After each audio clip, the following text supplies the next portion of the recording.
Om Shri Sai Ram. My name is Supriya Longani. I welcome all of you again today on the second day of our event, Essence of Bhagavad Gita by Srimati Yamini Khasnis. How privileged are we to get an opportunity to learn about Bhagavad Gita? Uh, I would just like to again add, in case you face any technical issues, kindly put in the details on WhatsApp group and our team will assist you.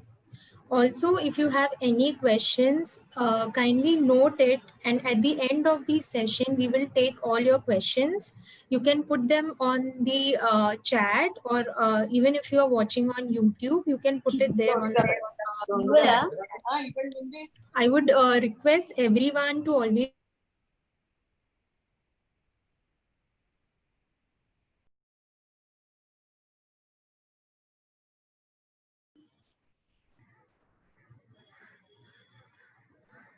Auntie, if you can start with the session.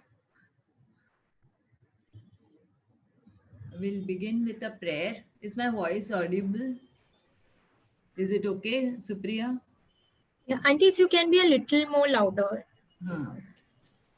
See, just let me know. Otherwise, I'll switch to my mobile in case everyone feels it. Okay. As Okay, of now, sure. we'll continue with this, but we'll just. Sure, Auntie. Yeah. Sairam, I'll just say a prayer. You can all sit and meditate on Yogeshwara Krishna. Yam Brahma Varunendra Rudra Marutaha स्तुन्वन्ति दिव्यैस्तवैः वेदैः साङ्गपदक्रमोपनिषदैः गायन्ति यं सामगा ध्यानावस्थिततद्गतेन मनसा पश्यन्ति यं योगिनः यस्यान्तं न विदुःसुरासुरगणाः देवाय तस्मै नमः देवाय तस्मै नमः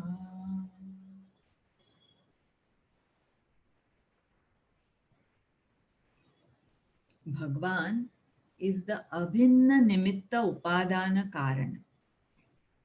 Yesterday we saw that how the creation came about.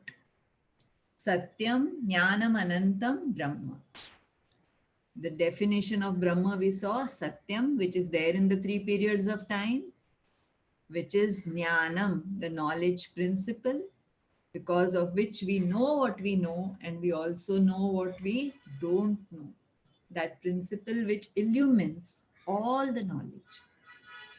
And third, Anantam, limitless, Param, that which is beyond any limitation. From such a Brahma, the creation came, the five elements we saw yesterday. See, for any creation to take place, take a simple watch. What do we need? We need the raw materials, okay, the steel, the different parts of it. And we need a person, an intelligent person who knows the knowledge, who has the knowledge of assembling these parts so that the watch is functional. Okay? So two things are required, one material cause and one efficient cause, which is able to put these materials together to have a useful creation. Now think of our creation, which was the material cause and who was the efficient cause. Idam jagataha agre somya sadeva asit. There was only this Sat, only this Brahma. So what happened? If we say God is the creator, yes, he is the creator.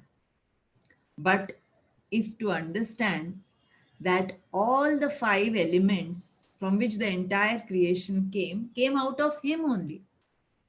So God is not just the creator, he is also the creation. Every cell in the creation is permeating by his divinity. And this is what Bhagwan is now trying to make Arjun understand. When he says Ashochan Anvashocastvam, don't grieve for something which doesn't deserve grief. Because if you are really knowledgeable, you are talking like a knowledgeable person. But if you are really knowledgeable, na anushocanti panditaha, you will not grieve for what you are grieving now. Why? He tells him that there was never a time when I was not there. There was never a time when you were not there. Neither there was a time when these all kings were not there. And similarly, in the future also, there will be no such time when I will not be there, you will not be there, and the kings won't be there. Now, when Bhagwan is telling this, it can't be the Krishna we know who was born on Ashtami day. We all know the story. Such a lot of Leela in his very birth. That's why whenever Bhagwan refers to as Aham, we have to be very careful. He may be referring to himself as the Dwarkadisha in that embodiment, the Bansi Dhara Kanhaiya, okay, the Yashoda Nandana. But when he says Aham, he can also be the Ishvara Tattva before his avatar, as the Jagatasya Karta, the, the sustaining force of the creation. He can be even speaking as Ishvara, or he may be speaking in his Brahma Swarupa. Okay. So this sentence now, when he says Aham, I'm never a time when I was not there, is when he is now speaking from the standpoint of his own Brahma Swarupa, and similarly reminding Arjuna that you also are the Brahma Swarupa, which is Sat, which is Trikala Abhadita, which is always there. Okay? So we saw last time, yesterday till here, Vayam Ataha Param. Therefore, Vayam, we all, the plural he is using, we all are Param. We are free from any limitation. And therefore, how to understand that? So Bhagavan is now giving an analogy. And what is that? We'll just chant it. Can we have the shloka? The 13th Yes, shloka. yes. 13th shloka.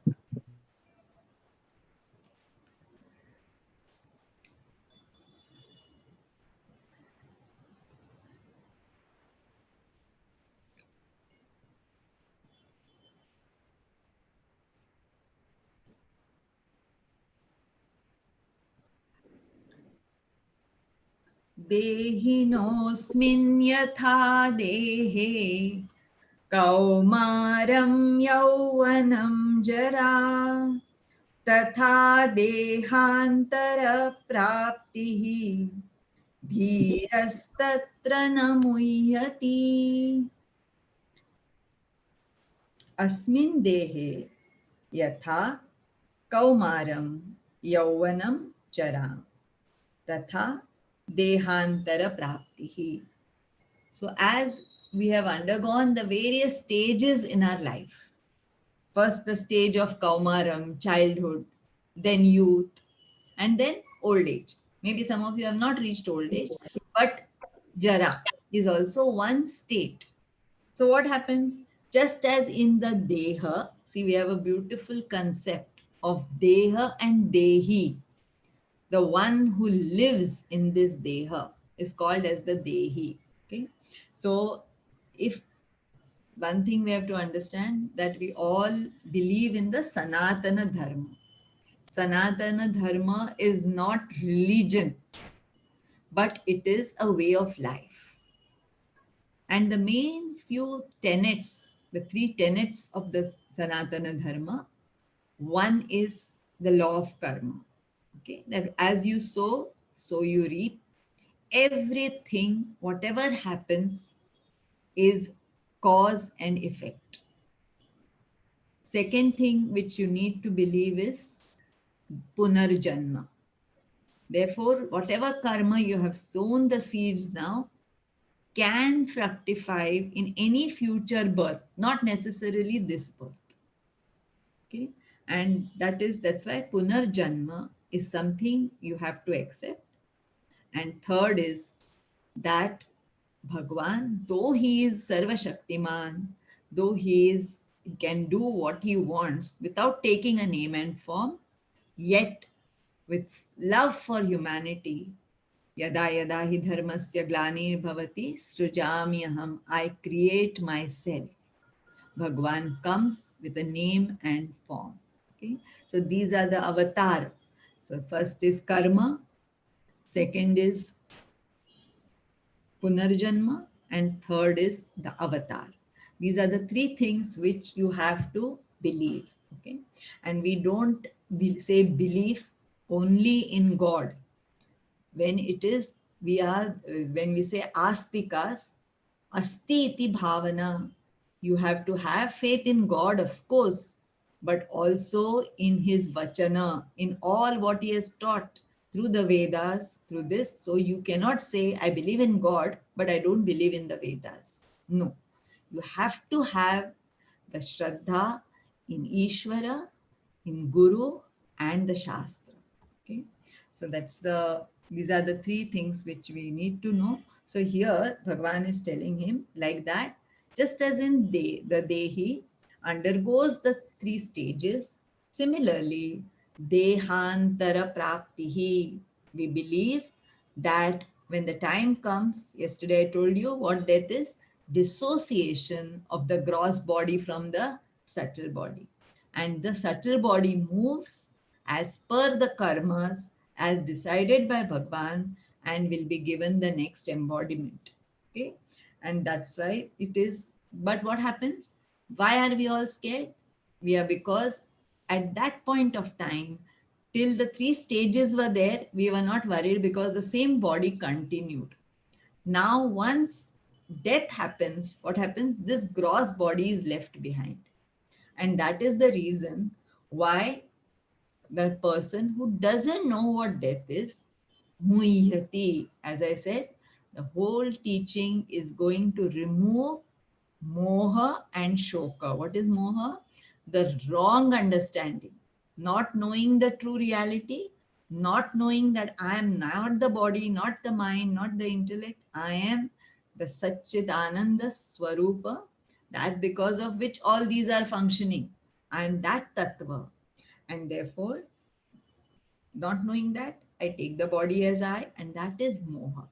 Okay, and because of that, what I suffer is shoka, manasastapaha. Now, Bhagwan is telling that everything in the creation is anitya.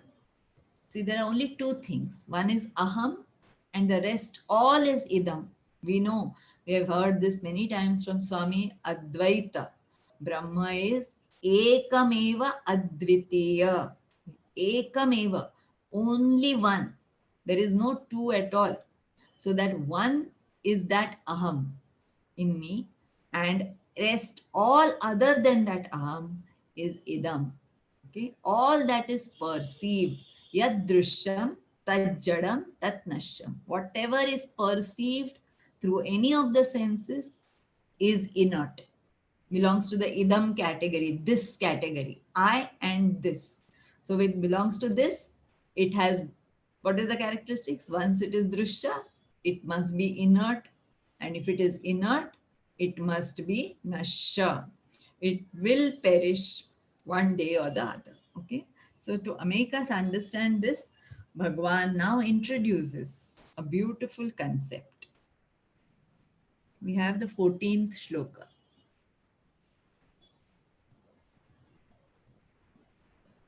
मात्रा स्पर्शास्तु कौन्तेय शीतोष्णसुखदुःखदाः आगमापायिनो नित्याः तान् स्थितिक्षस्व Bharat. मात्राः स्पर्शाः. What is matra? Matra means measure. Okay. Measure means what? We have so many measuring instruments. No, we have a thermometer. What does the thermometer do?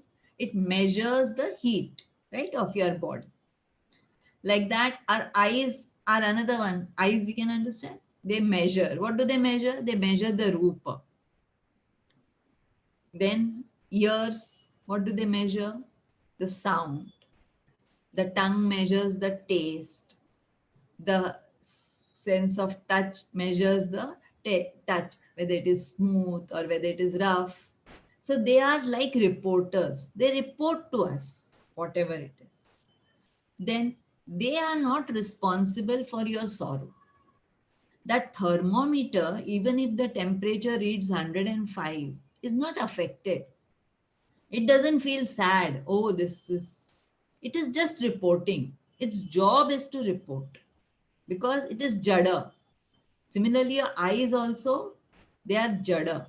They are inert. They don't have their own feelings or sensations or anything. They are only reporting. But what happens? When they come in contact, sparshaha, where do they go and touch? The eyes go and touch the rupa. The ears go and touch the shabda. Okay, the tongue goes and touches the taste when the food, whatever is being eaten. Then what happens? This contact. The minute the eyes see the form, there is something which happens. I either feel happy or I feel sad. And that why it happens. Seeing the same thing, some people may be happy, some people may be sad. Hearing the same kind of music, some people may be happy, some people may not like it. This all is dependent on the my inner programming. That yesterday what I told you, the vasanas, the imprints of all my experiences remain in the karana sharira along with my ignorance. And what do? Depending on what I have input in the past, that this is good, this is bad, I've kept put those inputs. Accordingly, I will feel joy and sorrow. So he says that contact becomes Shita Ushna. What happens now? Shita Ushna happens, no? Climate goes on changing. Summer comes, then winter comes. Similarly, Sukha Dukha also. It goes on cycle. When we say samsara, it means samsrutihi, cycle. It's a cycle of birth and death, cycle of joy and sorrow. It is cycle of disease and health. All it is always nothing is stays as it is. It is always changing. That changing. Okay. And therefore Bhagavan says it is agama paina. They come and go. The seasons come and go. Sukha dukkha come and go. So what you must do? Titiksha. Titiksha is a very beautiful word. See, it is said that for any, you need to take admission, suppose, anywhere. There's a certain eligibility. No? So like that, for spiritual studies, you need sadhana chatushtaya sampatti. You need 4 kinds of wealth. The first wealth which you need to have is called as viveka, discrimination. Even Swami has given in 5Ds, okay? That discrimination. What discrimination you should have? Not that he is good, bad, not that discrimination, but to know that only one thing is nitya, everything else is anitya. Okay, see, very beautiful. Yeah, as later in the Bhagavad Gita, Bhagwan is going to tell that I have put a board on this world. World hai na, is par I have put one board. Anityam asukham imam lokam prapya bhajasva mam. Your prapya, you have somehow, because of whatever your karmas, you have landed in this jagat. And what is the board on this jagat? It is anitya and asukham. Okay. And what are we trying to do? We are trying to find sukha, and we are trying to find a sukha which is nitya. We want permanency in all the good things, isn't it? Swami teases, Swami has given a beautiful illustration for this. He tells that one person in the golden days when there was no pantry in the trains, okay? So Guntakal, when the train halted, a person went running, entered into one canteen and told that fellow, see, I'm very hungry. First, I want masala dosa, but first you give me medu vada, then afterwards you bring masala dosa. Fast, fast, fast, he said. He said, sir, have you seen the board outside? He said, no, what is wrong with the board? He says, go and see the board and then I will take your order. So he goes out and sees there's a board there. The board says non-vegetarian canteen. So what happened now? If you enter a non-vegetarian canteen, you are not going to get medu vada and masala dosa. Okay. So the board is very important. So like that, Swami says, you have landed in this world and you go on trying to find permanent happiness, which is not there at all. You cannot get it in this world. Okay. So we have to understand this. So Viveka, that is Viveka. When that Viveka comes, automatically your running after things is going to be reduced. Vairagya is not giving up anything. It is giving up the attachment. Just giving up the attachment to the things which we felt were permanent, which we felt were the source of happiness. Giving them up, not as you think we grow out, how we grew out of dolls, how we grew out of cricket, whatever which we thought was the ultimate thing, ultimate source of happiness in that childhood. Then in youth we had other interests. All that slowly, how it leaves, we don't give it up. It is not giving up, it is growing out. It is knowing that it was not worth it, but at that time I felt it was the thing. And that Vairagya has to come based on Viveka. Okay? Viveka, Vairagya. Then there is a group of 6 qualities. Shat Sampatti, 6 kinds of wealth you need to have. One is Shama, control over the mind. Dama, control over the Indriyas. Okay? Shama, Dama, and because of that, what comes? Uparati, the capacity to withdraw. And when that Uparati comes, then what more is required? Shraddha. Because without Shraddha, as I said, it's the seed capital with which you have to be born with. You cannot get Shraddha by doing anything now. It is Purva Janma Sukrutam. You need to have Shraddha.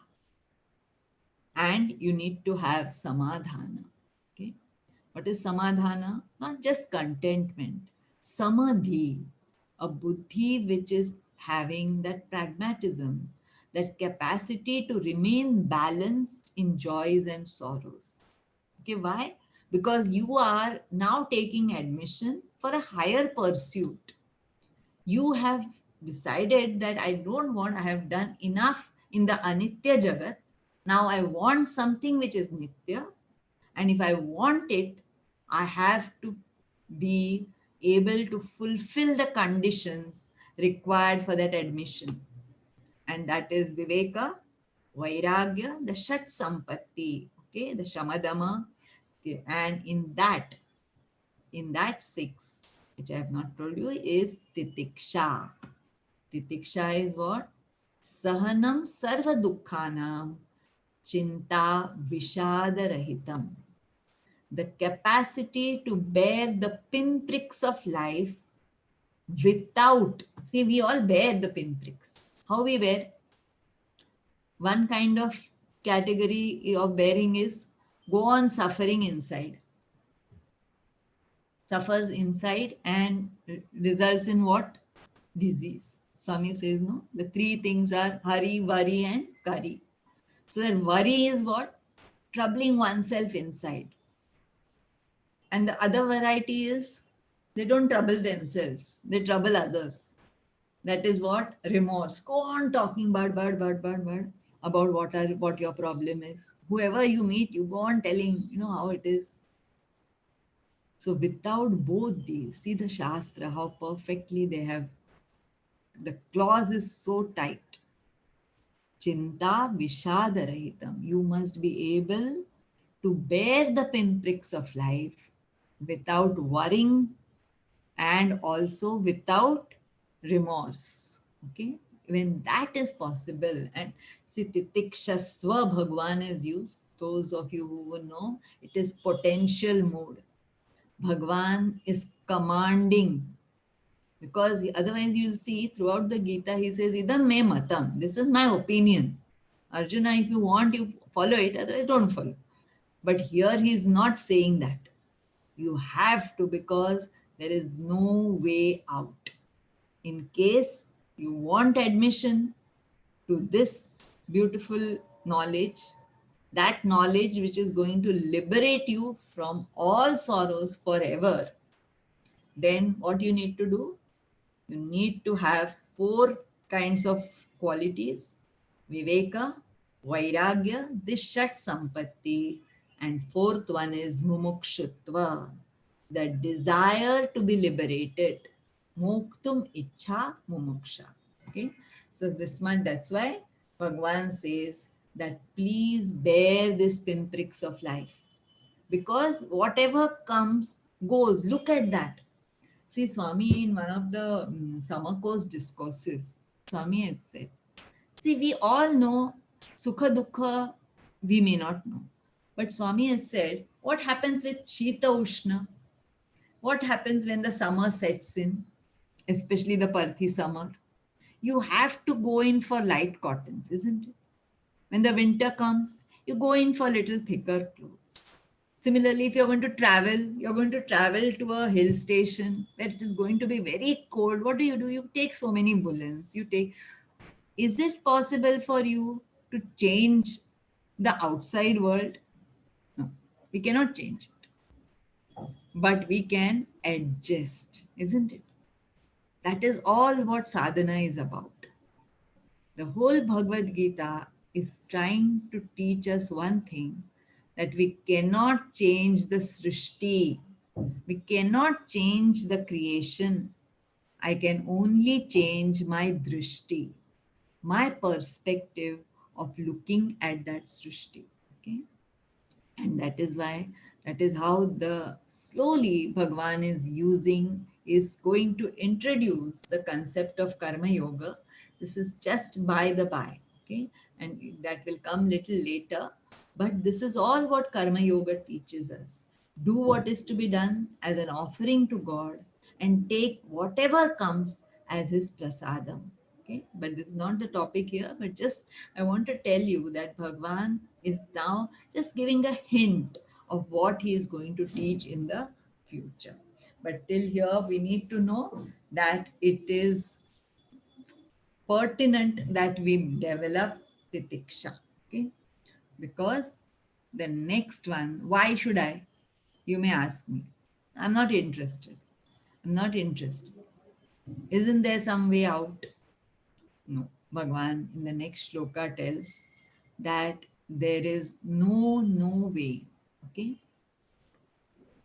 Yam hina vyathayantye purusham purusharshabha samadukha sukham dhiram somrutatvaya kalpate.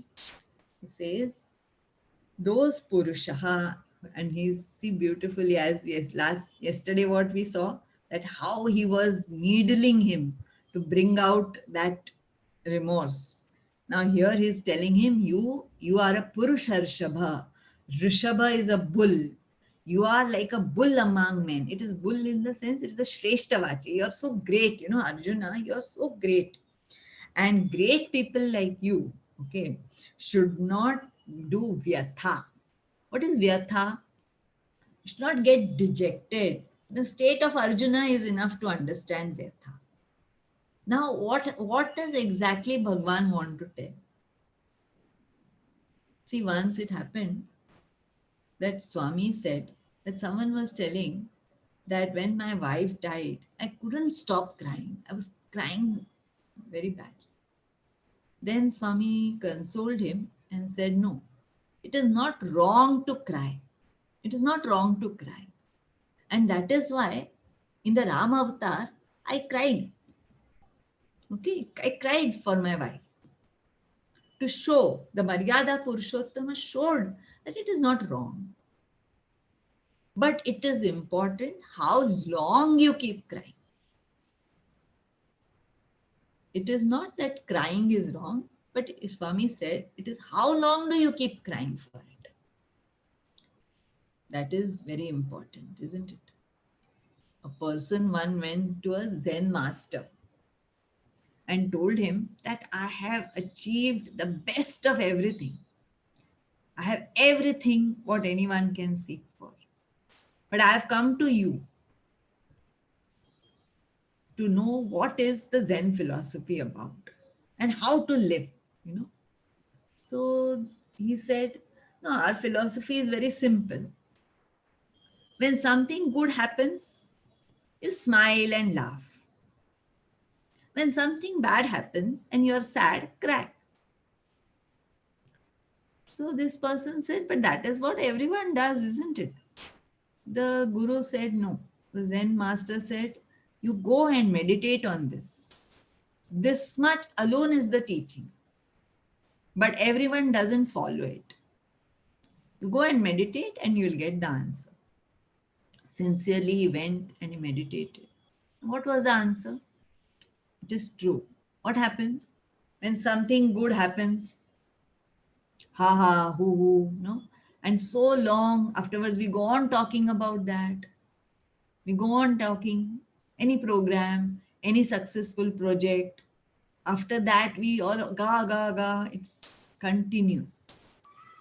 And same thing when something bad happens, we go on discussing again and again and again and again. So what happens? That is the vyatha of continuously pulling a particular experience. The experience, what is the nature? Agama paina. It comes and it goes. It doesn't stay. Nothing is going to stay. As I said, only one thing is Nitya, and that is Bhagwan. Aham. Everything which is in the idam category, which is perceived, is drishya, jada, and nashya. Okay. So therefore, he says that those who are able, who are these people? Who are able to have the balance of mind?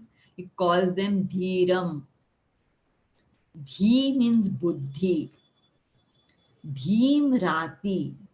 Those who have trained their buddhi. See, normally the word dhira in our local languages is used for courage.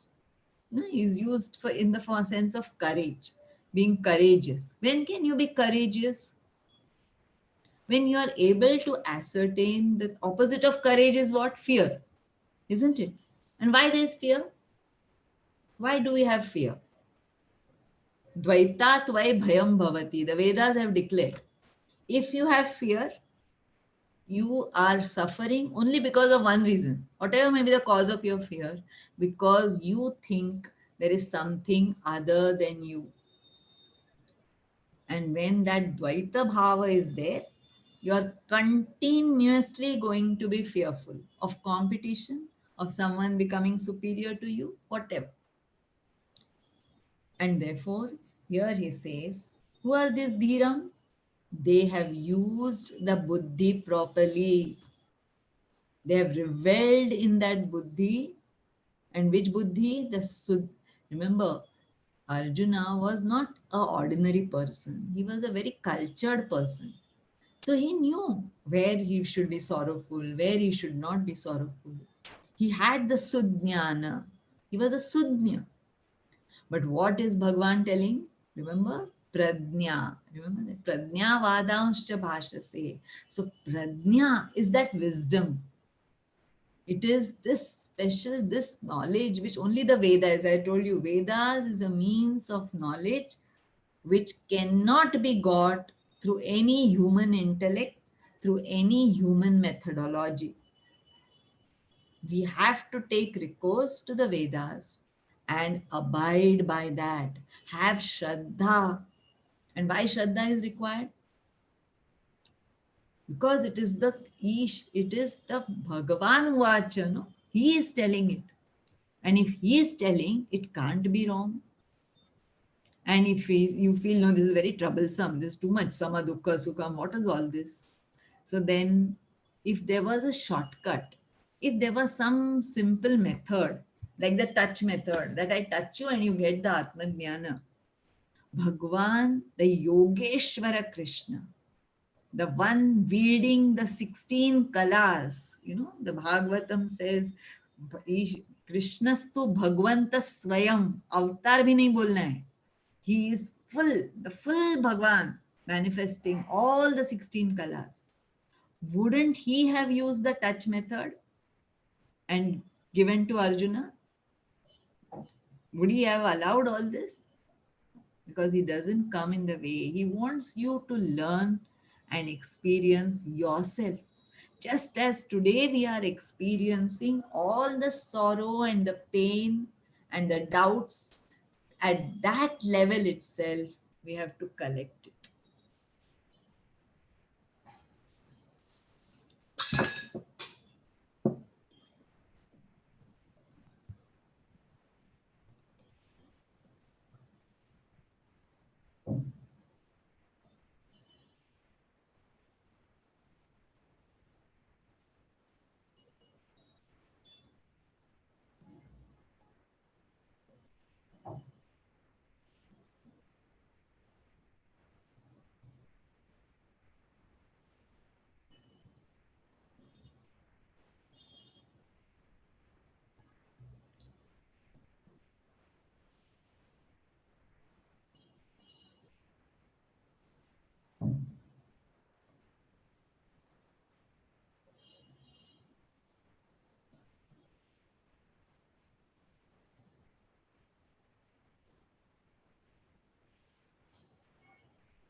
Hello.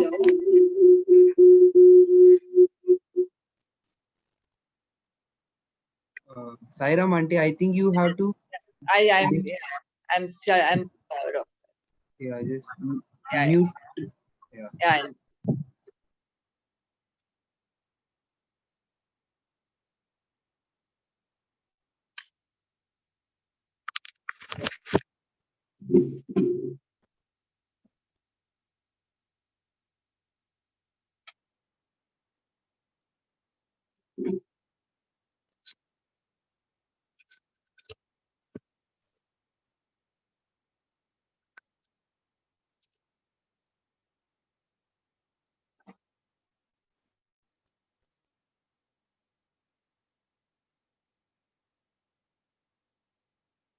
Sairam. Sairam. Yes, auntie, audible. Audible, no? Yeah. So we were seeing that Bhagavan says that unless you make good use of your buddhi and become the dhiraha, saha, saha, amrutatvaya kalpate. Okay. He alone kalpate means samarthaha bhavati. He becomes capable to gain amrutatva, liberation. So if one is interested to gain liberation, then what he has to do? Titiksha, bearing the pinpricks of life for a higher purpose. So don't we all do that? Those who have traveled in local trains know that when we have to travel, the amount of rush, everyone is quietly doing their prayers or chit chatting or singing songs or whatever. But and because we know that that is the only way to reach your office on time, while someone has come to have Mumbai Darshan, they get into the train. What do? They keep on grumbling. No, we have seen they keep on grumbling. So much rush. How to do? What to do? How we'll get down? They go on having so much problem because they had come with the drishti to enjoy in Bombay. And here, what is this? They have landed in such a crowded train and it is so bad. But all the office goers are calm because they know that this is the only way. There's no point in grumbling because it's only the by train I can reach my office on time. So, like that, when my goal is clear, no, then I am ready. We do that for all our exams, for anything. We forgo so many things because we want a higher goal in life. Okay, so that's why he says, "Vyathayante purusham purusharshava saha sama dukkha sukham dhiram saha amrutatvaya kalpate." Then he will become eligible to gain liberation. Okay? So that's why for that what is required, that I should be like a lighthouse. Now what is the difference? Have you seen incidents of big steamers, huge vessels? When a cyclone comes or a storm comes, they get drowned, they sink. Have you ever seen a lighthouse being affected? What is the difference between these surface transport vehicles and the lighthouse? The vehicles, whether the steamers or the surface transport, they are dependent on the surface of the ocean. So when there is a turbulence, they get affected. But the lighthouse is not depending on the surface. Where is the lighthouse? It is deep within the bed of the ocean. It is very strongly embedded in that bed. And therefore, whether a storm comes on the surface or whatever happens, the lighthouse stands steady and guides everyone. So that's why it is very important that we are connected to the bed of the ocean, our dear Bhagwan. That's why Swami says, what is Dhiram? The one whose buddhi is plugged in to the Sai consciousness. Swami always says that what is this Atma, Brahma, all? Nothing but constant integrated awareness. To be in the awareness that I am the constantly. And this awareness is not something to be aware of in meditation, to be aware of when I am, in my prayers. Bhagwan says that it should be integrated with each and every action that I do. When Swami says he wants 24/7 devotees, he doesn't expect you to give up all your jobs and your household, but do whatever we are doing with constant remembrance of Bhagwan. Only when that is there, it is possible that whatever we do, that Shraddha will automatically, when you're plugged in, what happens when you're plugged into a source of power? It comes very nicely, isn't it? Like that, we have to be always plugged in to the Sai consciousness. Then only our buddhi will function properly. When we hand it over to the Sanatana Sarathi, Bhagwan Krishna has played that role of the Sarathi just to teach us. Baba has said that if you hand over the reins of your mind to me, I am the Sanatana Sarathi. not just of Arjuna, but each one who has that to surrender to me. See, when we say Shraddha, it is not so easy. Once Swami asked a boy, see, I'll suppose I tell you to do something wrong. Okay, he asked a student. Swami said that if I tell you to do something wrong, will you do it? So immediately the boy answered, yes, Swami, I will do it. Swami asked, why will do? No, because Swami says I will do it, even if it is wrong. And everyone sitting there thought, yes, this is the right answer, isn't it? Even we are thinking, this is right. If Swami says, we believe in Swami, so we should do. It is Guru Ajna Palanam, isn't it? So we should do. Swami said, this is the wrong answer. What is the right answer? The right answer is that if Swami is telling me to do something, it cannot be wrong. Understand the difference. It is not that I do something, okay, because Swami is telling me to do, so I am doing it because as a Ajna Palanam. That is not the total Sharanagati. What is total Sharanagati? That I don't have even an iota of doubt that whatever Swami is telling, even if on the face of it, it appears wrong, yet I do it. Only then and then, we will become deserving for that highest, for that merger with him.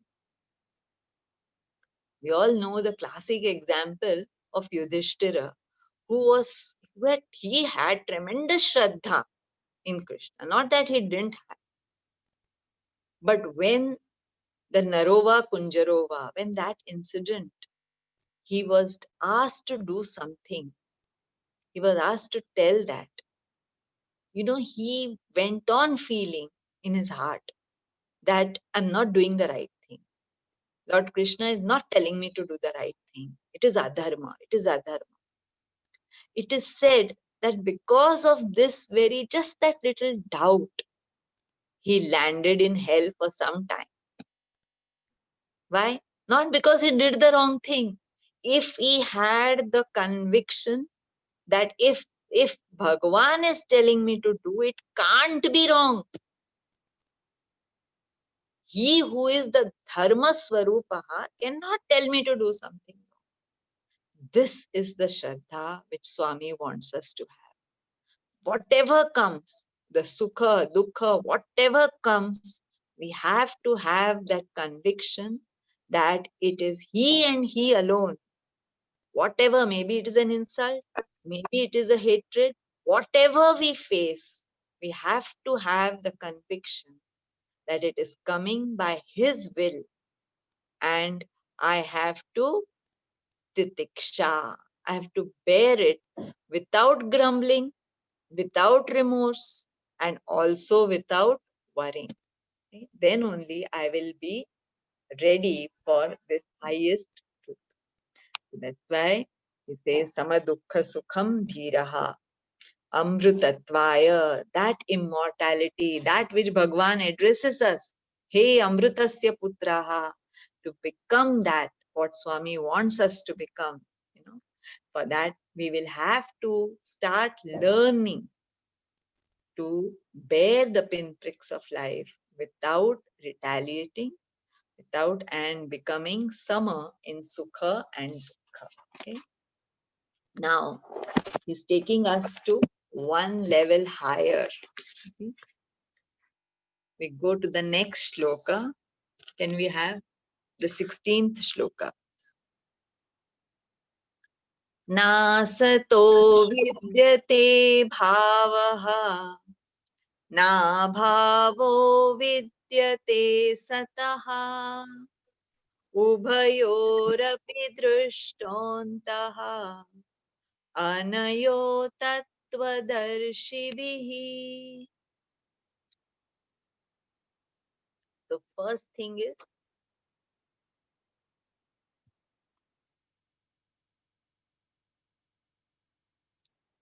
asataha bhavaha na vidyate. Okay, first line. First part, what it says? Asataha bhavaha na vidyate. Second part is sataha abhavaha na vidyate. Okay, this much we will understand first. Now, 4 words are there. Sat, asat, bhava, and abhava. Now, what is bhava? Bhavati. Bhava. We all know this word, isn't it? Creation is called as bhava. Bhavanti. That which exists is bhava. Okay? And what is abhava? Opposite. Absence of existence. Or we can say that which does not exist. So this much is okay. Now, in the normally speaking, the word sat also means existence. Okay? And asat means non-existence. Normally. But when we are studying Vedanta, what is Sat? We all know. Sat stands for Paramatma. Sat is that which cannot be destroyed in the 3 periods of time. That which is there and which is changeless. Thus, that which is Trikala Abhadita and Avithatha. So what is Bhagwan telling? Okay. For that we understand now. Okay. And now what is Asad? Now here comes the clash. When we say opposite of Sat means what happens? It is not that it is non-existent, mind you.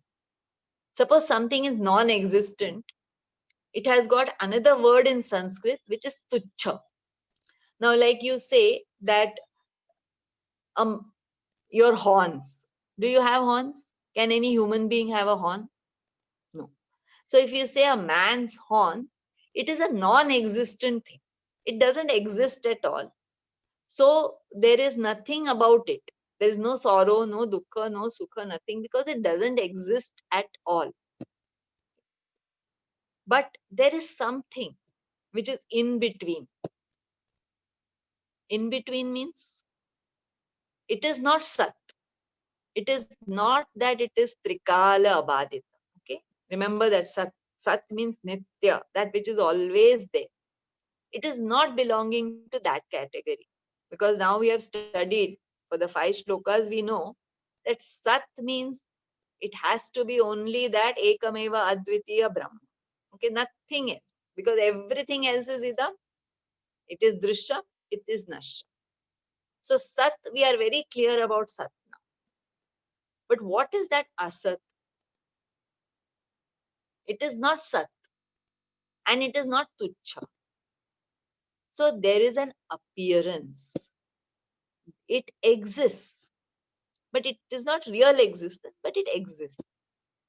Now to understand that, we go to our dream experience. Dream experience belongs to which category? All your experiences for that, the waking state. But dream we will see to understand. What happens in dream? You get some experiences, right? When you are experiencing, suppose you get a dream in which the tiger is chasing you. Tiger is chasing, you're very scared and running, you reach a point, end of a cliff. Now, you have the tiger behind you and down is a deep, the sea is there. You have to decide now whether to be eaten by the tiger or to drown. So you choose to get drowned and you jump. You jump into the cold water of the Ganges. Cold, very cold, ice cold. And because of that cold water, you woke up. When you woke up, what happened? Are you going to start running again for the tiger? No. Was the tiger real or false? The tiger was real in the dream. But when you wake up from the dream, what do you say? Oh, it was only a dream, isn't it? But till you were dreaming, did you know that it was a dream? You know, you were so scared. And that cold touch, did you really fall in the Ganges? No. But you felt the cold touch and you woke up. When you woke up, you became a Jnani. And you could say that the dream was false. Now remember, now you are saying that, but when you experienced it was real, no? That is asat. Asat means swakale satyavat bhati prabhode asat iva. In its own period of time, it appears real. Till you wake up. Till you wake up to the higher reality.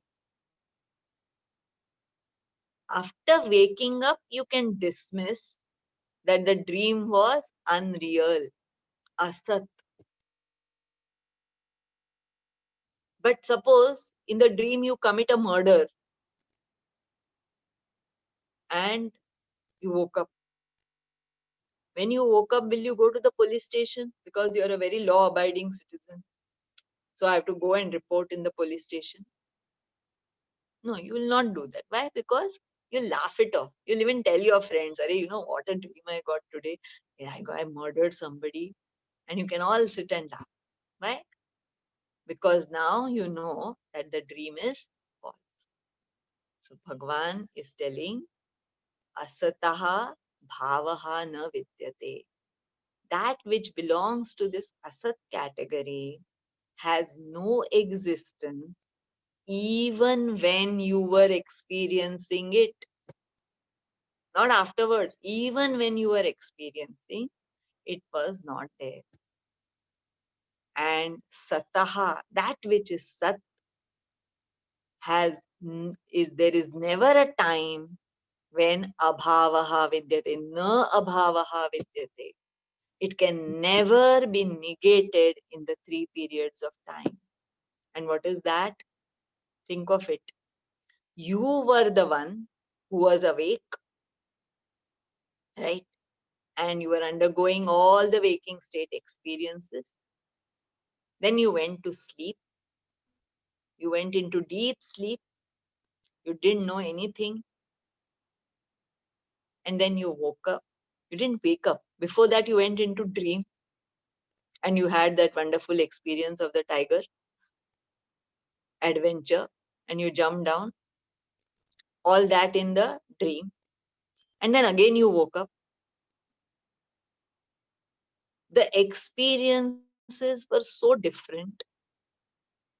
The embodiment you wielded in the dream was a different embodiment. It was the dream embodiment.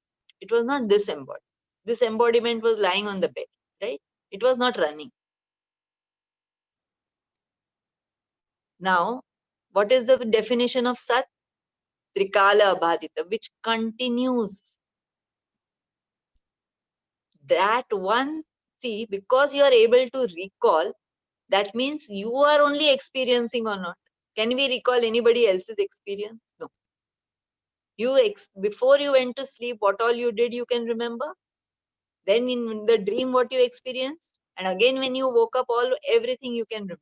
There's a continuity, and that continuous principle which is there is the Atma, Avastatraya Sakshi, that which illumines the three states. What happens in all those three states is all belonging to which category? Asat. Now you say, don't tell that dream is okay. How is waking state Asat? How is waking state is Asat? Everything is as it is, isn't it? Every time I sleep, I get up, everything is there. Where it doesn't disappear like that dream, isn't it? How can you say it is Asat? That's why Vedas tell you, Uttishta, Jagrita, Tan Varan Nibodata. all the exalted masters coming in different periods of history, in different geographical locations, totally different cultures, and telling that same truth, Varan Nibodhata. What are they trying to tell you? Wake up, Uttishta, Jagrita, because the waking state is also a long dream. It's a very long dream. And there's a long continuity. And therefore, what happens? It is very difficult to accept it as asat. Okay? But what is it telling you? That asataha bhavaha na vidyate. Even when it appears to be there, it is really not there. There's a beautiful karika, poetic composition. It says, Adau ante cha yan nasti vartamanepi tattatha. That which is not there in the beginning and that which is not there in the end, in the middle also when it is there, it does not have any pith. Tattatha means aise vaise. It is just there. That's all. So that's why this is what Bhagwan is now telling. Why titiksha should be done? Remember, just as when you wake up from the dream, you laugh at all the stupidity, you laugh at everything, however scary things, whatever. Like that, even when you wake up from this waking state to the higher reality, which is the higher reality? You might have heard of the Turiya Avastha. Turiya is actually Chaturiya, the fourth. Really, there is no fourth state. That Turiya Avastha is actually the basis of all these three states. The Avastha Traya, the way how the waking state experiences are possible because of that Atma Tattva. Okay? The dream state is possible because of what? Just think. You are a creator in the dream. In 1 minute, you can go to US. In 1 minute, you can do anything. Isn't it? You can build up a building. You can get crores of rupees. You create the whole thing. You are like Ishvara in the dream. All from your mind, everything you create. But what happens? So you know, that light which you see, from where does it come? It's the Atma Jyoti in the dream, that which illumines the dream, which illumines the waking state and also the deep sleep state. Why it illumines? Because in deep sleep state, I don't know anything. But when I wake up in the morning, what do I say? I slept well. I did not know anything. That means you recall. The deep sleep state you can't recall because you have withdrawn. All your indriya, everything you have withdrawn. But once you wake up, you are able to connect. Okay? So that's why now what Bhagavan is telling? Asataha bhavaha na vidyate, and sataha, that which is the real you.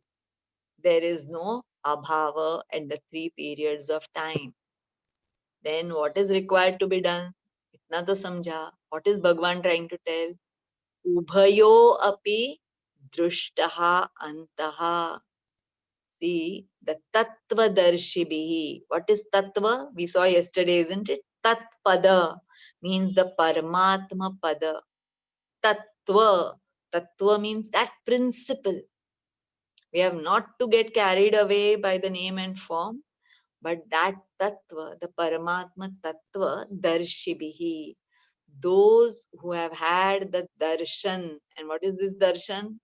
Not our darshan which Bhagwan used to give, but the darshan here stands for jnana. That clarity, that drishti, by which what you have to understand? He says, Ubhayorapi. You have to know what is the problem today. We know Sat, we know Asat, but it is mingled, isn't it? We don't know really Sat, and the Asat we take as Sat, and all confusion. So what happens? This confusion has to go. Ubhayorapi. I should know Sat stands for Trikala Abadita, Avitata, that changeless principle, and it has to be there. And I should also know that other than that one Sat, everything else is Asat. And it is not worth, and that is why, do you know what Bhagwan has done? At the end of every bhajan, at the end of every activity, take it Balvikas, take it anything. After that, you have to make a prayer to Bhagwan, isn't it? When whatever you do, whether you take a Balvikas, you do a bhajan, you do any seva, Bhagwan is very happy. He is ready to give you whatever you ask. But he knows that my children may ask for things which are asat. Okay? And that's why he has decided what you should pray for. What is the prayer he has given all of us? Asatoma Satgamaya. Oh God, lead me. Gamaya. Gama is to lead. Oh God, lead me from what?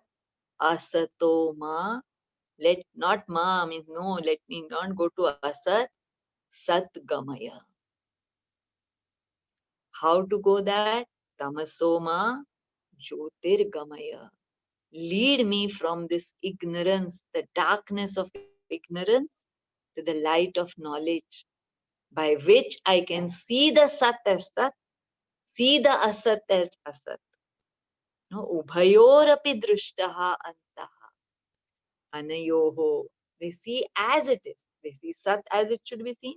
They see Asat as it should be seen. And these are the Tattva Darshibihi. And that should be your goal.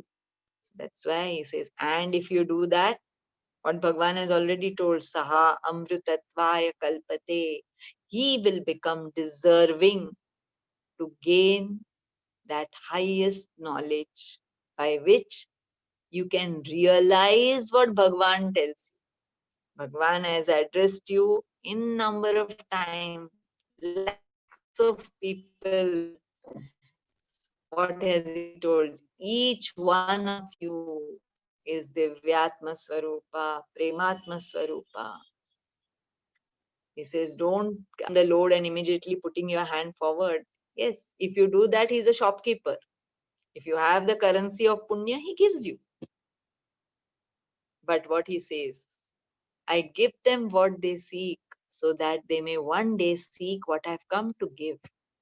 He has not come down for any lesser cause than that one cause of ascent of man to godhood.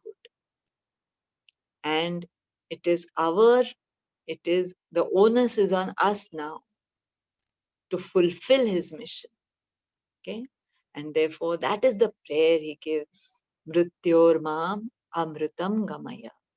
Please lead me from this mortal asat existence to that immortality, that merger, the drop of water. So long as it thinks I'm a drop, it will always, always be in fear of getting evaporated till it goes and merges with the ocean and realizes that I am the ocean.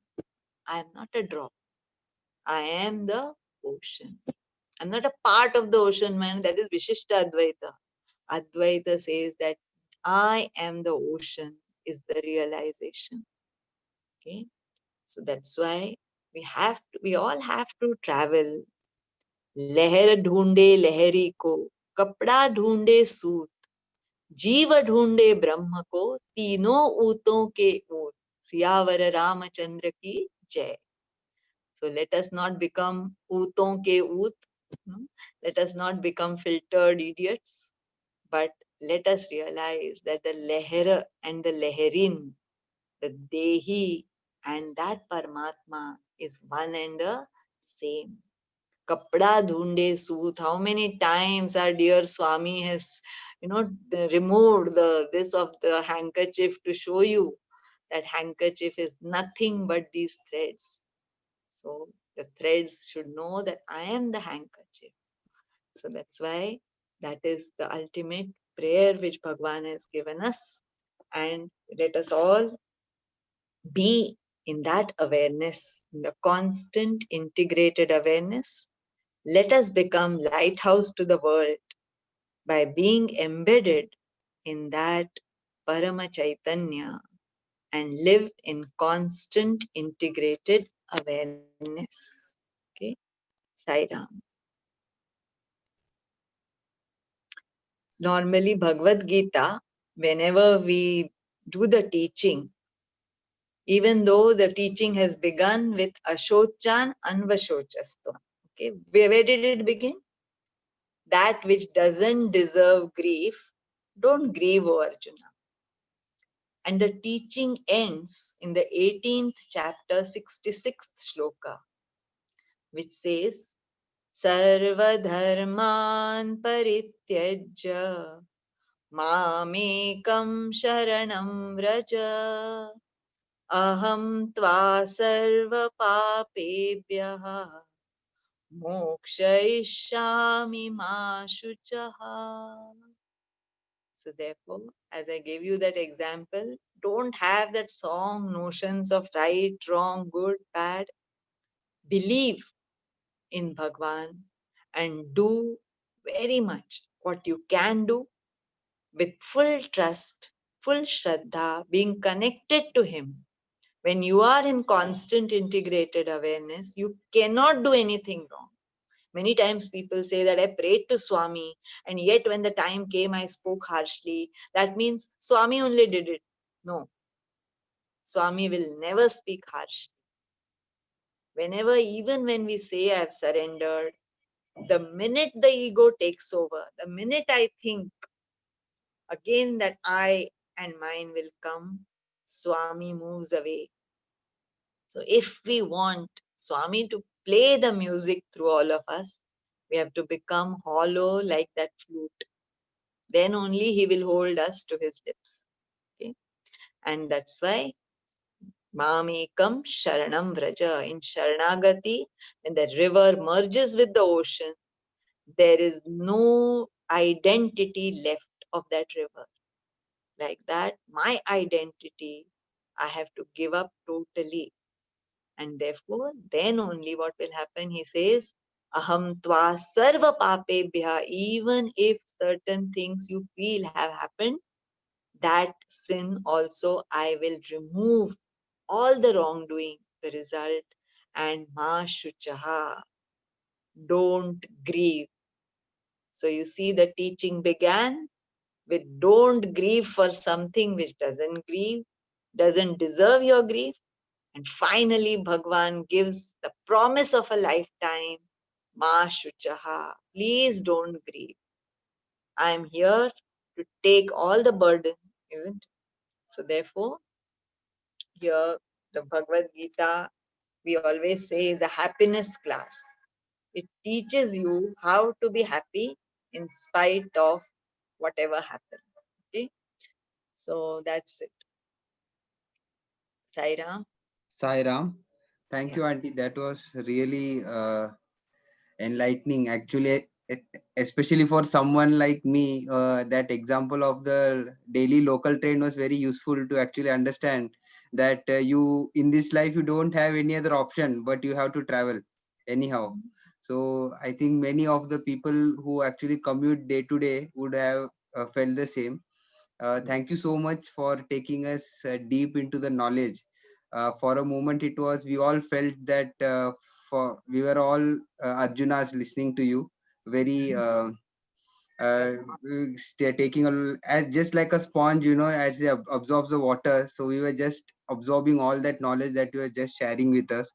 So some of our participants have given questions. So I would just like to take them. So I would prefer to start with a very beautiful question that has been posted. It is upon Krishna and his 16 kalas. So the participant is asking, can you just elaborate on the 16 kalas of the Krishna? Actually, it is there, but we have to understand that it means that it is all the powers which Bhagwan has that are all manifesting in the avatar. See, we know now the first avatar which he took as the Matsya avatar, isn't it? Matsya avatar also Bhagwan took, but it was a Amsha avatar with some limited powers for a limited mission. So all these other avatars, Matsya, Kurma, Varaha, it's a slowly evolution is there. And finally, what happens? Then he took the Narasimha, right? The half man. Then he became a Vamana. And then the Rama avatar. In the Rama avatar, it is said that two kalas were less. Okay, two kalas he took less.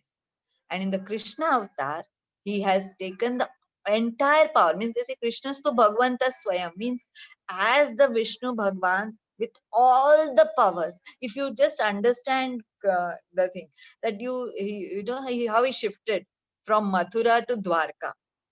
Remember, all the villagers just sleeping, and they all reached Dwarka, and in such a way that they never even realized that they are no more in Mathura. See, this is something which we cannot even think of. Okay? So this much was the manifestation of all the powers. Actually, the 16 kalas are the powers. If you want, I will take out and I'll post it on WhatsApp to Naveen, then he can circulate. Okay? But it means the total manifestation of all the divine powers. That is what we have to understand. And after that, it is said only Swami again had come with all the 16 kalas, the Purna Avatar. And we are also blessed that we could have darshan, sparshan and sambhashan with the Purna Avatar. I think yes, indeed, we are very lucky that Yes. we are in this. We had a chance to experience Swami. Yes. So that is one very fortunate thing that we had. So moving to the next question, a participant is asking us, in our day-to-day lives, how do we realize that the pinprick has been sent or initiated towards us by the Lord through another jiva? Hence, how can titiksha be adhered to, and how do we use our viveka to realize this pinprick as truth or false? I think it is a really very deep question. So I'm really excited to hear the answer. Please, Andy. See, that's why I told you what is the technique. The technique is that you must be connected to Bhagwan, right? See, he is the source of all knowledge, of all understanding, of all maturity. So every day our daily prayers, we have to learn the art of connecting with him. When we are connected with him, there's a beautiful the second chapter, one definition will come. Yoga karmasu kaushalam. What is kaushal? Skill. It is the yoga is the connection. Okay, connection with Bhagwan. When that connection is there, he gives you the kushalta, the skill to understand what is to be done, how it is to be done, where it is to be done, because that is very, very important, that connection. Okay. And see, there are so many instances in our life when we cannot say the truth, we cannot say the lie, then it is we have to pray. When we pray, we get a solution. I'll just tell you an incident that ultimately everything is happening in our lives because of him. So we have to see that whoever, suppose someone insults us, someone does that, we have to know that it is Swami's will, that's why it's happening. Okay. Bhagwan doesn't tell us that you become a doormat. You have to take action. Okay, whatever is required to be done, but don't react. When we are able to be in that frame of mind, we can act. Suppose there's a fire in the house. What happens if the fire starts? That is not the time to blame someone, to do something. That is reaction. No? Action you have to do. Whether it happened because of whose mistake, what is not. Now you are in a situation where there is fire, and that fire, what is the priority now? Action. You have to see somehow how the fire has to be extinguished. After that, you can This understanding. Many times it happens in our life, we go into some guilt mode or we go into some blame mode, while there's a third way out of all the situations which come, because we have to remember every situation which has come is a result of karma phala. Everything, what a smile on your face is a result of good action, a frown on your face is a result of some bad action, some little chota mota mistake. So therefore, Swami has said that don't blame situations. That, I keep my cool always. I never get angry. But that person, he went on and on and on, and then I lost my temper. He says no. Swami says that whatever you have done, you will have to reap the result of that. Why you did it? That doesn't save you from the result. Okay? So that's why it's very, very important that we learn the art of being connected to Him. And therefore, it is important that in good times, when everything is nice, we learn this art. Dukh mein sumiran sab kare, sukh mein kare na koi. Gar sumiran sukh mein kare, to dukh kahe ko hoy. If we learn that art, if it becomes our habit of being connected to Swami, He will guide you. You won't even have to ask. Prayer is when we talk to Swami, and intuition is when Swami talks to us. Inner tuition.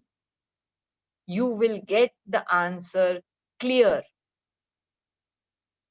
as to what you should do, whether this was uncalled for, whatever, the answer will come. Because every situation is different, but we have never to blame the situation. We have never to blame a person, because it is happening only because he wills it. Sai Ram.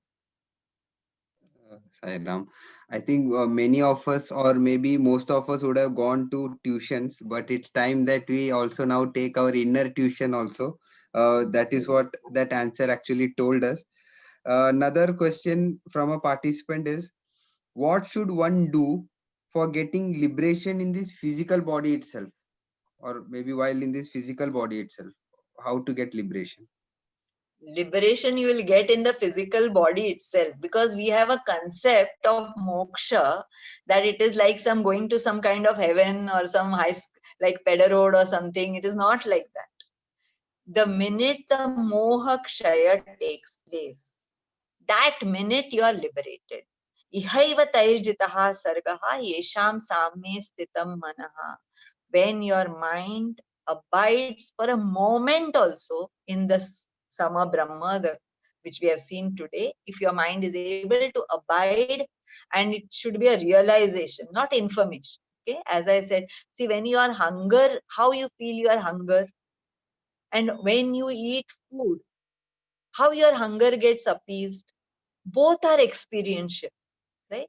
Like that, today, what I'm suffering, how much of confusion, tension, irritation, at which level that is, at experiential level, right?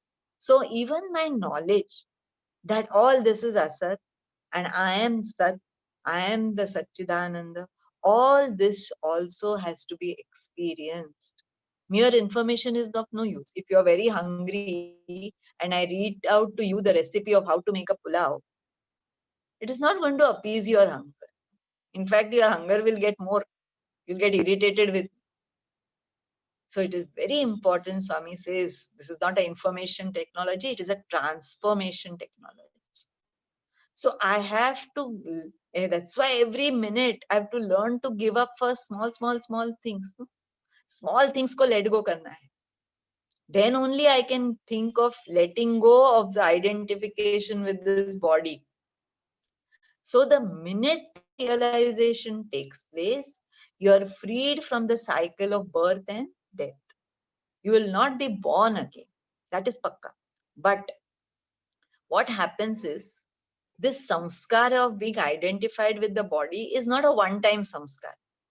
It is ananta janma. How many janmas I have taken? I didn't have the Atmajnana. If I had Atmajnana, I wouldn't be born now. That I am born means I have been ignorant all the way and I have been identified with the body all the way.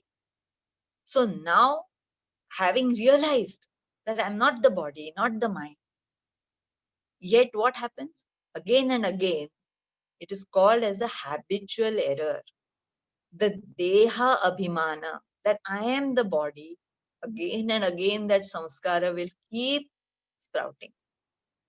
And therefore, for that, there are 3 sadhanas which have been told. And that sadhanas are, first thing is you have to every day meditate for some time to remind yourself that you are not the body. Just 5 minutes, as soon as you get up from your, sit in your bed. Mano buddhya hankar chittani naham na cha shrotra jivhe na cha ghrana netre na cha vyoma bhumir na tejo na vayu chidananda rupa shivoham shivoham chidananda rupa shivoham shivoham. Keep reminding. It is a budgeting. You do a budget that today my whole day I am going to spend out of this Chidananda Rupa. I will not go to the Manobuddhi Ahankar because I'm not that. I'm not this, my world is not these 5 elements. Nothing. Just keep on practicing, practicing, practicing. And one day, what will happen? This samskara, this meditation which you're doing is creating one samskara, that I'm not the body. This samskara will one day become so powerful that all the tantrums of your mind, there is a very big process, and that is what is called as Jivan Mukti. Jivitaha api muktaha. Though he is living, though the body will continue with the prarabdha, everything, the srishti is not going to change. It will continue as it is. But what will change is my drishti. I will see the reality of things as they are. And therefore, Jivan Mukti is a total sadhana by itself, in which you have, first thing is you have to do the manona. First is the tattva jnana, that you have got. Then you have to do the manonasha by changing the thought process. By changing, mind is nothing but a bundle of desires, bundle of thoughts. Slowly, that's why Swami said what? Sealing on desires. Even in your sadhana stage, somewhere you will have to learn to slowly reduce your desire.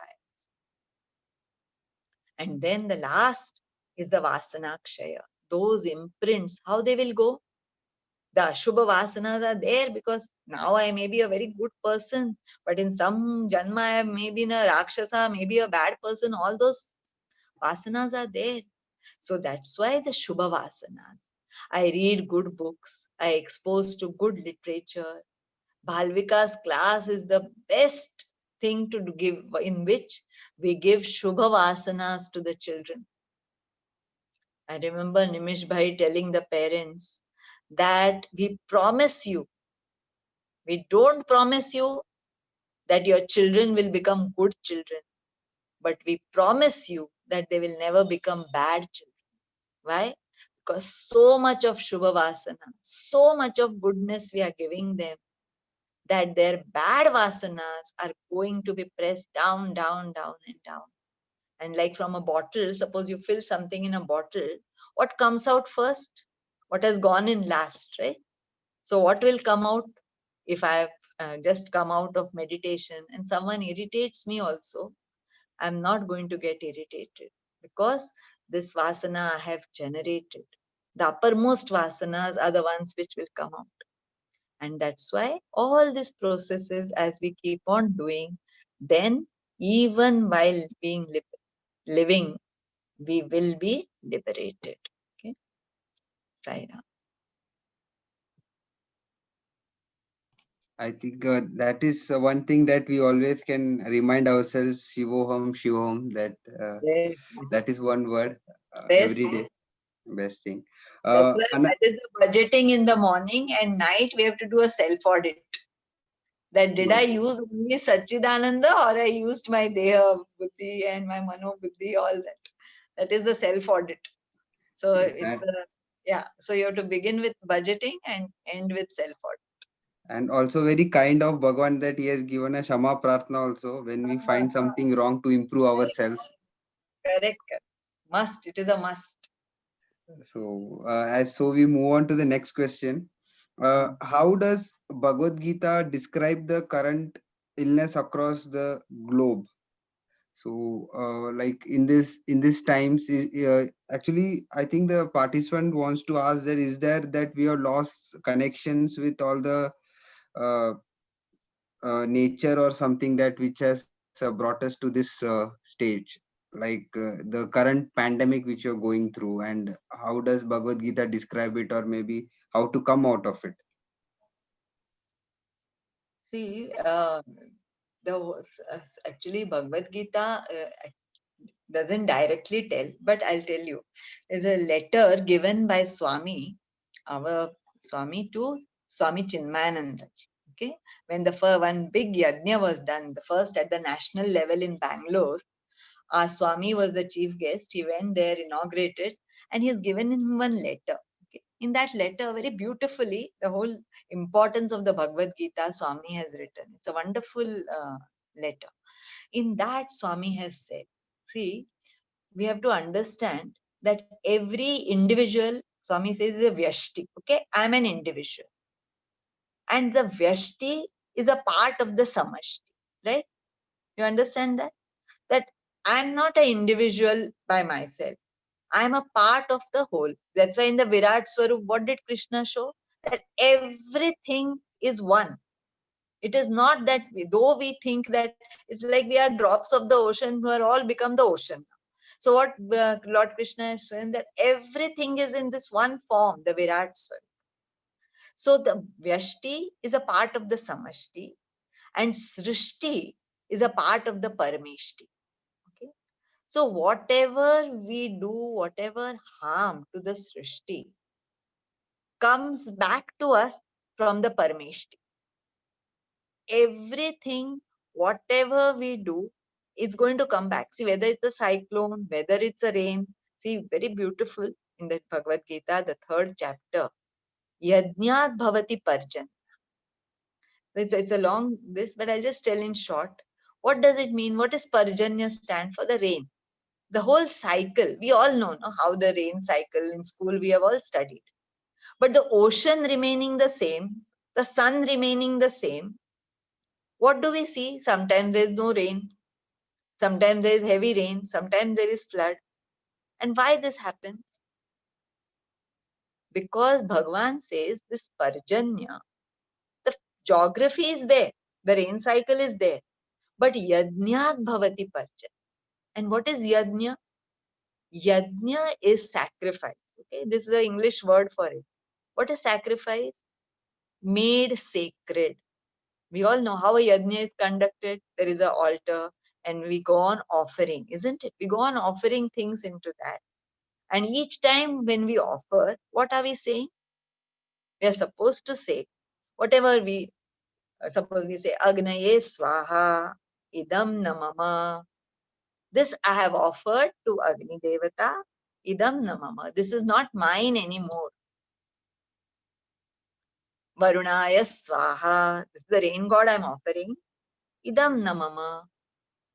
So this is the yajna. Now, what happens when we do this? Is it possible to go on doing yajnas? No. Yajno vai Vishnu. Bhagwan says that yajna altar is everywhere. Vishnu means vyapakatvat. Wherever you offer your karma, there itself Bhagwan is there. There itself he is accepting the offering. And where that's why we say Matru Devo Bhavaha. You be the one for whom mother is God. So mother becomes the altar at which you offer your seva, you offer your karma. And how you should offer? Sacrifice. When we offer it in that fire, it becomes sacred. But what is required? Whatever comes is the yajna prasada. I am not doing with any expectation, selfless service. And today, whatever the ills of society, Bhagwan has said many times. There was a big financial meet in Puttaparthi. That time Swami said, there is no financial crisis. There is only one crisis, and that is the crisis of values. Today, everywhere, how much of selfishness? Where is the yajna buddhi? In olden days, people used to say that I'm going on my duty. Whenever they used to go to work, office. Today, what we say? I'm going to my work. I'm going to office. Because we go to office. Whether we work or not, we don't. Because everything has become so result oriented that there is no selfless service anywhere. And that is why Bhagwan has initiated such a beautiful organization. Bhagwan has given for what? The famous he had with Dr. Fanibandha when he asked, he said, I have no connection. I have created this organization for you to get Chitta Shuddhi.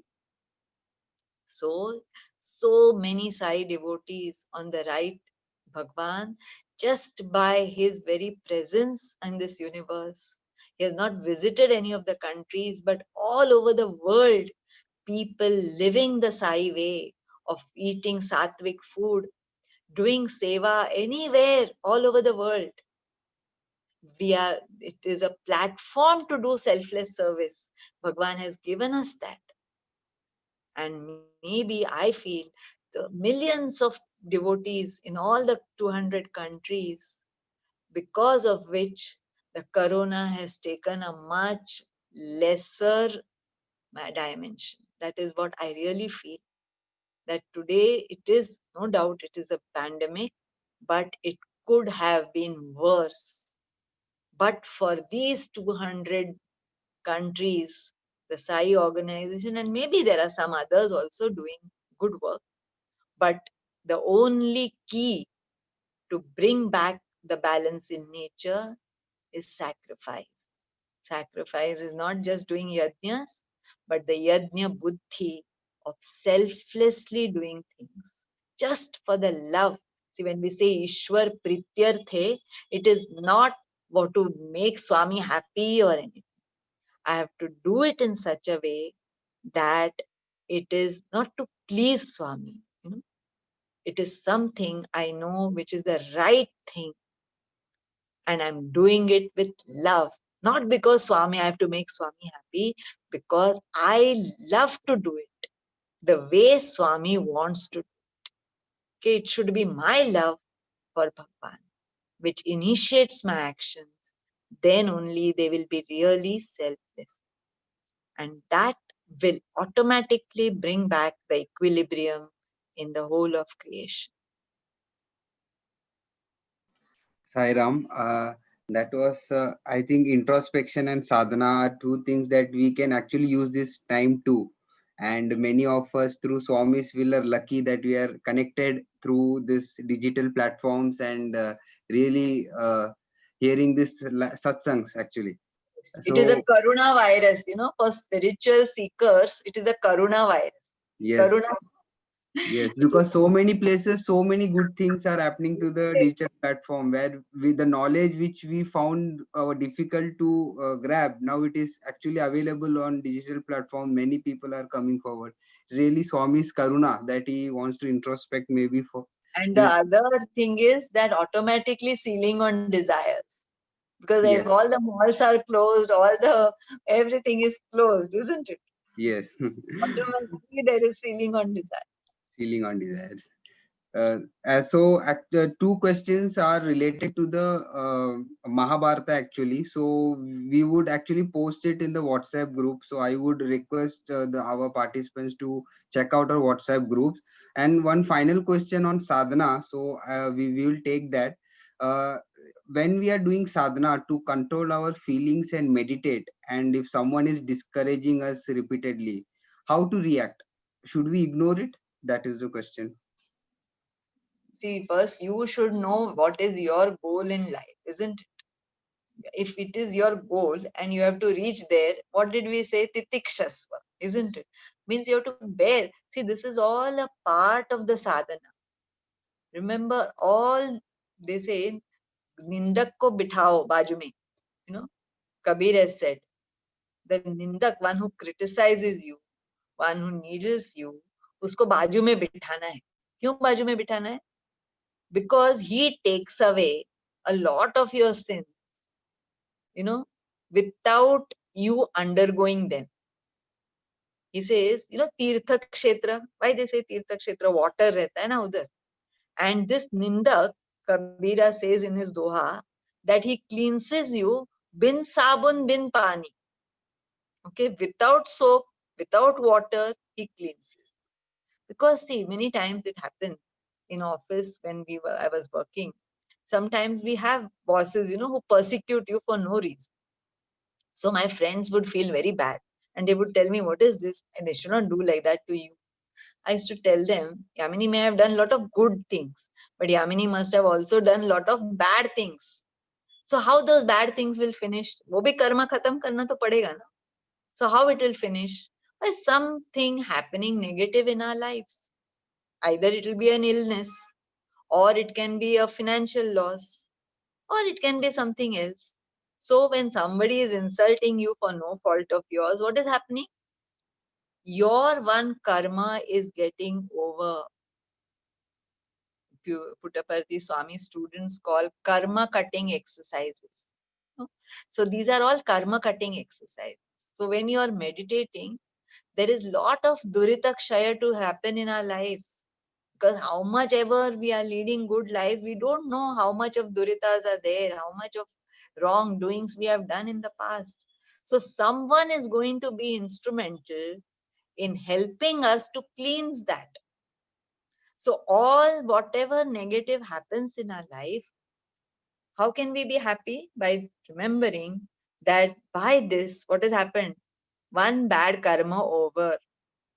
If you are just going on a road and suddenly you get some bad odor, the municipality ka garbage van goes. What happened, Don't do chi chi chi chi. Because what has happened? That bad smell you got, no? One bad karma over.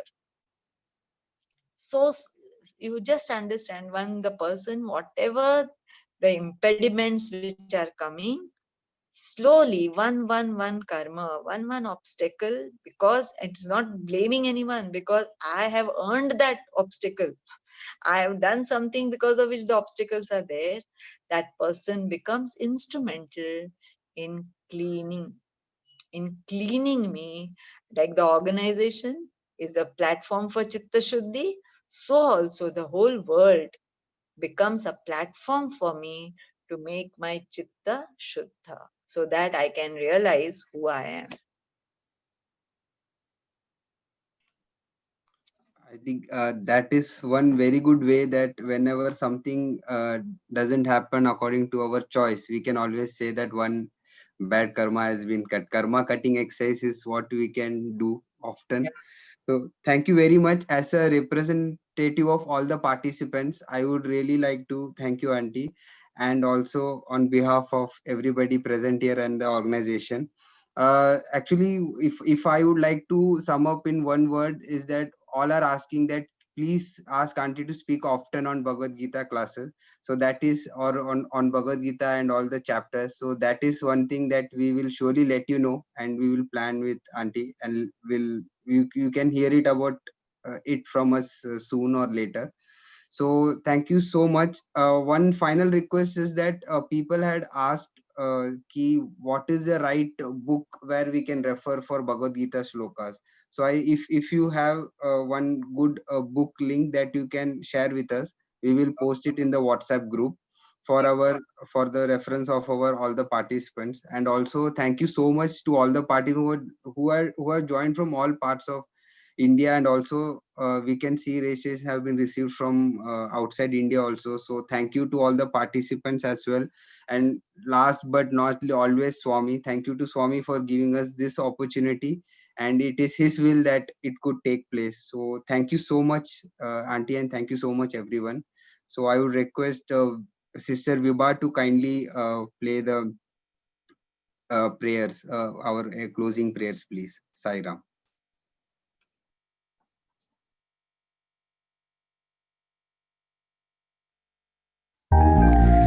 Om Tat Shri Narayana Tu Purushottama Guru Tu Sikha Bodha Tu Skanda Vinayaka Savita Pavaka Tu Savita Pavaka Brahmamastatu Yavashatitu Eshu Pita Prabhutu Rudra Vishnutu Ramakrishnutu Rahimata Hotu Rahimata Hotu Vasudeva Goleshwarupatu Chidananda Haritu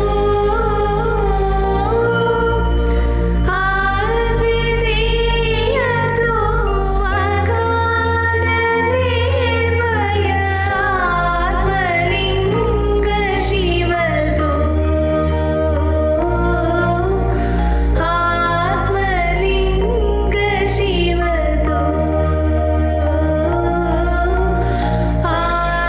Atmalinga Shivatu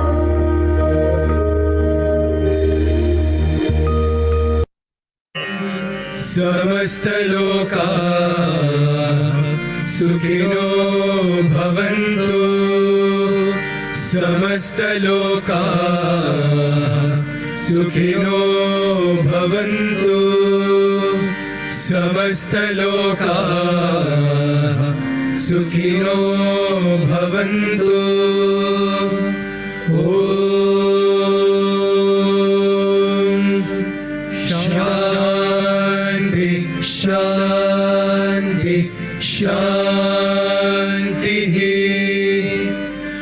जय बोलो भगवान श्री सत्य साई बाबा जी की जय।